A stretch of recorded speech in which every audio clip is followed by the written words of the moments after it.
Hi, everybody.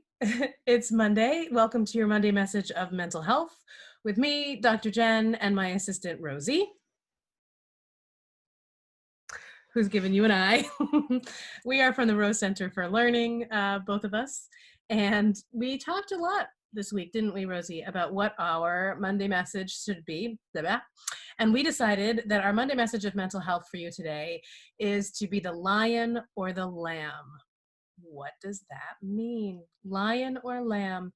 Well, when you think of a lion, Rosie here thinks of an animal with lots of courage, beauty for sure, but somebody who knows what they want, not somebody, an animal who knows what he or she wants, and in any given situation can probably size it up in about a second and figure out what it is that he or she wants in that situation and go get it.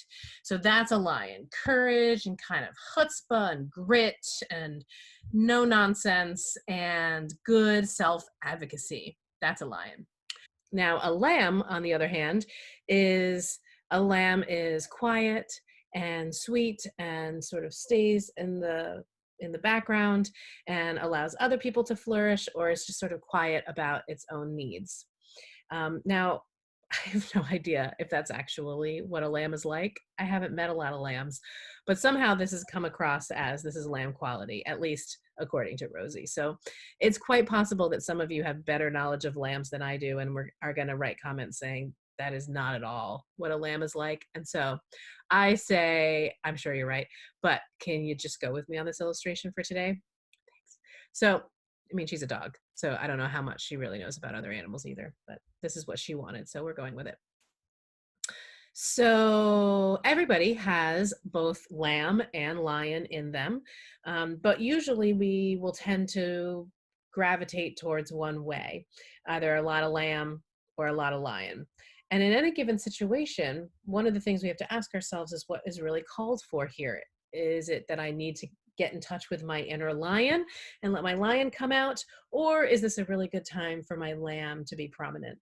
And so let's think about some examples of how that would be true. Rosie? Okay, I guess I have to tell you. So the example that Rosie thought of is that there are some dangerous times when perhaps maybe you're walking through the woods, right? Yeah. And all of a sudden you encounter an animal and you're not sure whether that animal is friend or foe. So sometimes you might start out as a lamb and just kind of draw back and assess the situation. But then that other animal might get a little feisty and you've got to bring out your lion. Good example. Well, I have some other examples too, don't worry. Since we can't always examine what it is to be a dog, here's some human examples. So recently I've been doing a deep dive into The Hollywood Reporter has a, just bear with me, has a series of the Actors Roundtable, I guess. And they get a bunch of different actors, different ages, different genres, different countries, and they come together and they have a conversation, and they're sort of annoying interviewers that I wish weren't there, but they get into these really interesting conversations that I find entertaining. But yesterday I thought this is a really good example of what we're talking about here, because Will Smith was on, and he was at a table with Michael Caine and Mark Ruffalo and Samuel Jackson and Benicio del Toro and one other person that I actually did not know, um, that I've already forgotten his name. I'm sorry, I will go look him up. Anyway, go look it up. And what I found really interesting is that Will Smith talked for sure the majority of the time compared to the other actors. Everybody had a chance to say something at some point. And they were all really interesting. But here's Will Smith, and he's out there and he's talking a lot. And it just reminded me, and I should preface this by saying I love Will Smith. I don't know so much about his acting as much as I know about what he puts out on social media. And I find him to be a wonderful advocate for mental health. He's inspiring. He is often right on with what he talks about and does it in a way that really promotes positivity within self and interacting with others. And I think he's great. But those of you who know Will Smith and seen him in other types of interviews, it's not that surprising that he was talking a lot. He's kind of like the life of the party, comes into a room and is takes it over and is very charming and charismatic and very lion-like. So that is an example of a lion where he's someone who's coming in, sizing up the room. Somebody asks a question, and he's the first one to get in on that and say, "Yeah, I know the answer to that question. I'm going to talk about it." Um, and that's lion. And I saw a similar thing, or the exact same such scenario, but with a table full of women. And Lady Gaga was in that one. And she had so many lamb qualities in this particular interview because she was really engaging with everybody and asking everybody about them. She kind of took over for the interviewer, which is a little lion like, but she did it as a way of really not talking so much about herself and trying to draw out and learn from all of these other people at the table. And so that's a sort of a fun example. From your life, there might be times when another example might be that you are at your place of business. Maybe you have a colleague or a supervisor or a boss who consistently underestimates your abilities or makes you feel badly about yourself in some way, or calls you a name that either makes you feel misunderstood or exploited, or you just don't like it, or they discriminate against you in some way, or are constantly nitpicking at what you're doing.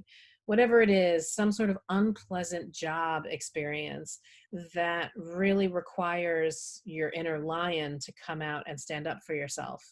And those of you who are really comfortable in your lion scenario or persona will have less struggle to come out and speak up. And those of you who um, maybe spend more time in your lamb persona, or just struggle with a lion persona, might then struggle with being able to stand up for yourself in that scenario as well. Of course, I'm simplifying all of these examples. There are a lot of factors that go into that, but stick with me. Um, and so somebody who is constantly in that situation and they're always looking at other people's needs and not looking at their own, and taking a back seat and being quiet on purpose, deliberately, that's more of a lamb quality. Now, that's not a bad quality. So what are times when the lamb would really shine? So I wish that Will Smith was able to, listen more to what other people had to say. I wanted to hear from the other people, and I think he probably could have learned from some of things that other people said. So that would be that celebrity example. But how about in your life? What are examples when maybe you're too much lion and what you really need is to just listen? So another example I talked about a few weeks ago is this idea of racism in America, and that we all need to be doing work, our own work, to understand it, to understand the concepts, to understand what's happening in the world, and what, if any, interplay of those concepts we've had in our own lives, to understand ourselves in that context. And before we can engage and do whatever it is that we feel like we should be doing about that, it's really important to be able to just listen to the stories of other people, listen to what the experiences are, listen to what people's reflections are, listen to maybe even what people's impressions of you are, so that you can really know how to engage and how to do it well. It requires some listening to do first, instead of just jumping right in and doing something, because maybe what you're doing isn't the most helpful thing, or isn't something that's coming from a place of understanding, and therefore not as powerful as somebody who has spent the time really trying to listen and figure this out and understand. So that would be a good example of when a lamb is a great quality, is um, to listen, times when you really need to be listening. Um, so I would say that you want to, in any scenario, well, first of all, you have to recognize, who are you mostly? Are you more lion than lamb?